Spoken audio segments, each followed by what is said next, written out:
they're lost. They're lost. Okay, so they see no future in it. They see no reason to graduate, and there's nobody there willing to help them. A lot of times they live in a single-parent home, and the mother's working all the time, or the father's working all the time. They don't have anybody at home who can either help them with their work, for whatever reason. They don't understand the work, or they don't understand the language, or maybe they're just not there. And all it takes is for somebody to come up and say, "Hey, what are you doing? Can I help you?" And sometimes something like that is all it takes. So as far as some kind of social program, unfortunately right now in the barrio, the only thing they got is the Brown Berets. We're the only ones that say, "Can we help you?" That's all it takes sometimes, and the ganas for us to do that. So, I think this has been very, very informative. It's been very, very productive. And I can't thank you enough for agreeing to participate in this and missing out on what sounds like a wonderful party to come in here and talk about ideas and experiences instead of celebrating. Right. This is an anniversary. 40th anniversary. Yes, 40. it is worth celebrating. I think for myself, I'm delighted to see how the idea of the Brown Berets has spread. And it is an idea. The Brown Berets are really, if you take away the uniform, it's an idea that was born in the heads and hearts of some young people 40 years ago who really committed themselves to the idea and the ideal, la causa. And whether they had a uniform or not, what they were trying to do was to bring justice to their own people as well as to others.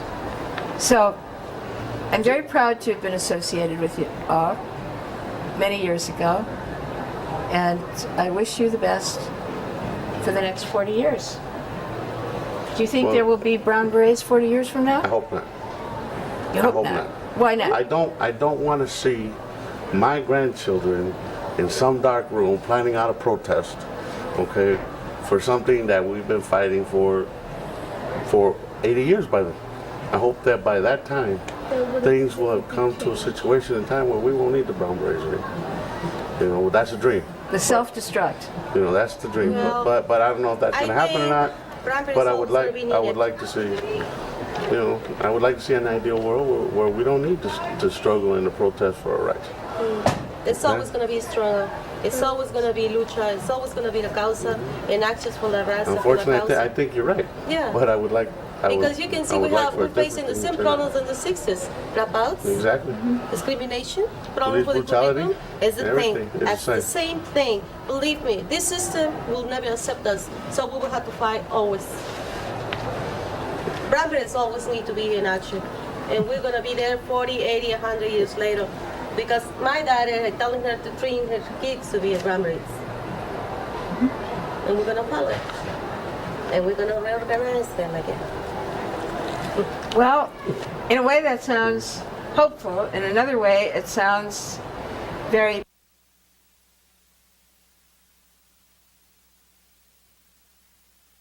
Or sending us to go fight their war. We need education. Okay, they need to reduce our numbers, and that's exactly what they're doing. They're reducing our numbers. It's ethnic cleansing. You know, that's foster home. It's another conspiration against our people. It's mostly Latino blacks, and they this is something has to do with the government. That's it. The government is messing the whole thing. I believe that, and I'm sure, and I say it. Because with the foster home, they separate families, they separate minds, they do those kids. The only future they have, the jail or the cemetery.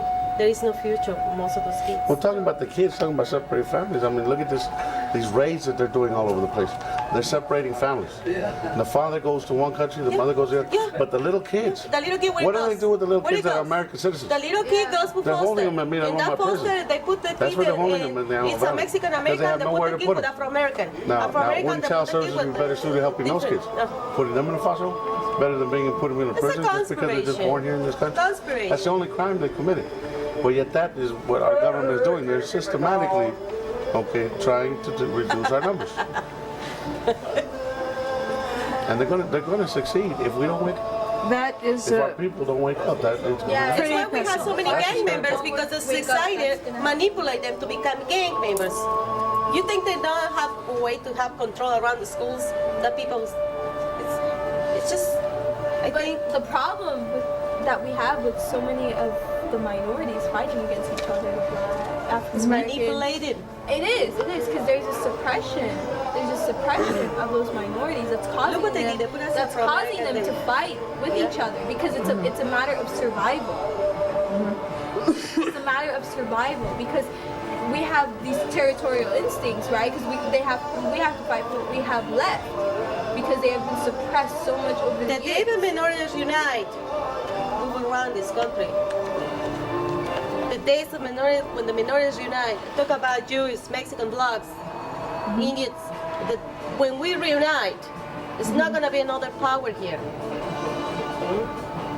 But that's a dream, because I find very hard for Americans to get along with Mexicans. I find very hard to Jews to get along with blacks. I know the society because I live in between there. I've been there with them.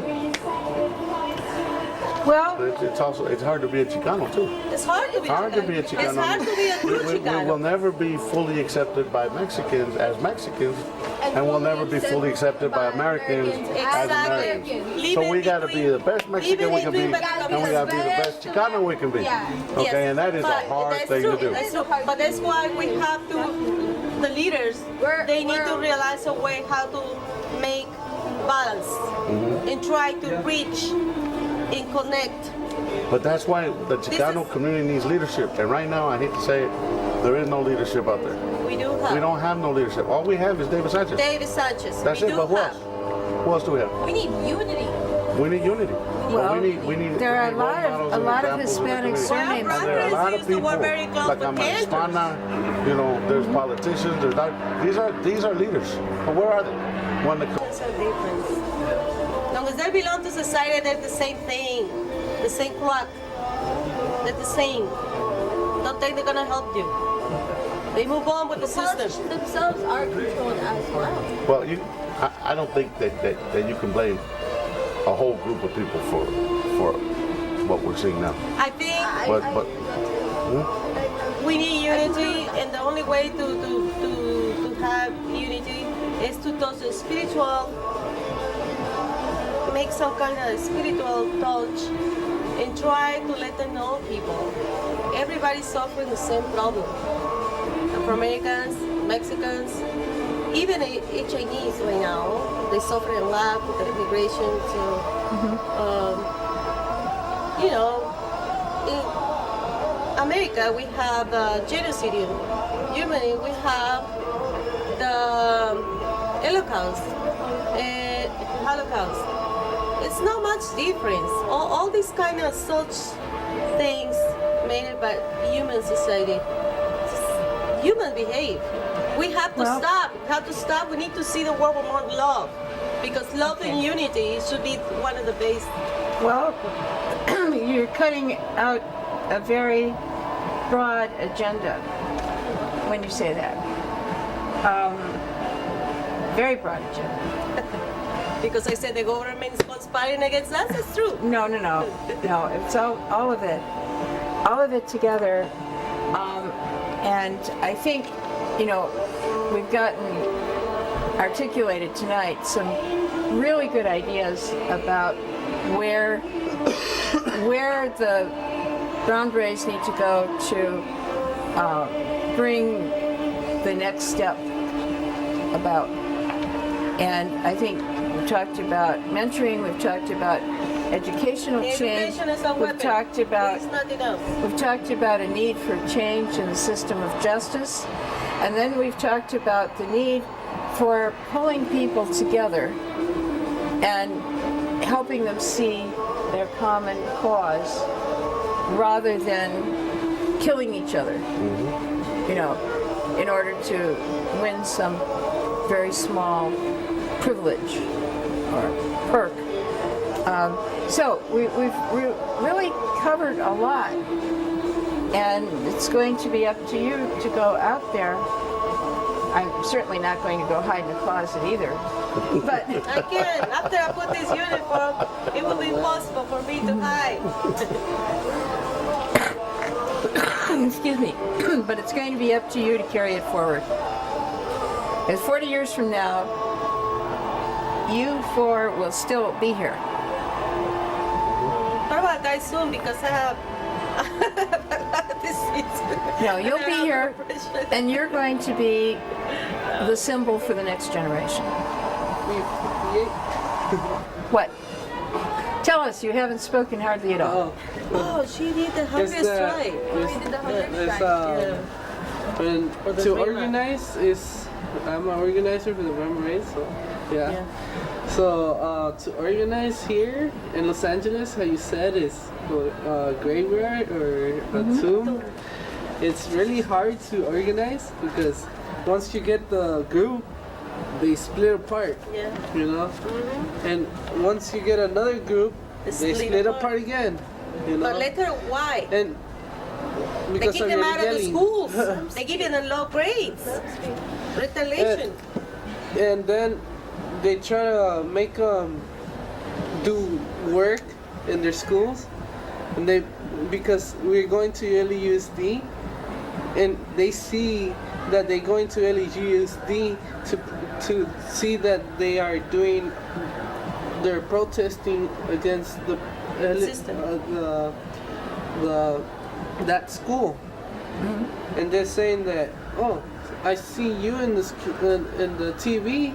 Now I'm gonna give you homework and homework and homework, so you can't go and protest anymore. You know.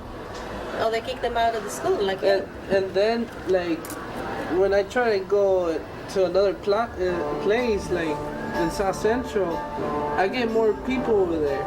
You know, over there, I already got 10 people, and they keep on calling me, hey, are you gonna come back, you know? And I tell them, it's that I don't have a actual spot so I could stay over there, you know? So I could really organize in that spot, yeah. So it's really hard to organize in Los Angeles, yeah. it's hard to organize without money too. It is hard. So at the same Without time, money, you have to because you need educate money at for the same organizing. time. It's hard. Okay. It's hard to I organize. appreciate the time you give us, your time. I appreciate the time you give it to us. Thank you. Thank you. And I think I'm gonna die. I will never speak English right, but enough English to protest. How about that? To protest the requirement that you speak English. I don't think so. I can protest in Chinese and Japanese, any language. Then what all these people don't understand is, while we're in the struggle to make things better for our own gente, for our own communities, hopefully we'll make things better for everybody in all the communities. That was what I was waiting to hear. That is very important. That's what I was waiting to hear, because I had the question for the previous group that I never got to, which was, how do you see your efforts in the Brown Berets having made life better for you, and then next made better for your community, and made better for the society as a whole? And I never got to ask that question because we got carried away on so many other issues. But you just answered it, because you've pointed out that what you do in making life better for Chicano youth is making life better for the whole society. And that's a really critical point. And one thing I like to get out is that this is not about being racist or anything like that. I have members in my chapter that have blonde hair, blue eyes, and they're German. And it's not about that. This is not this movement, to me, is not born out of race or out of hate for anybody. This movement is, we do it out of love for our raza, our people. And in saying raza, I mean the people, all the people. We all have to learn how to live together.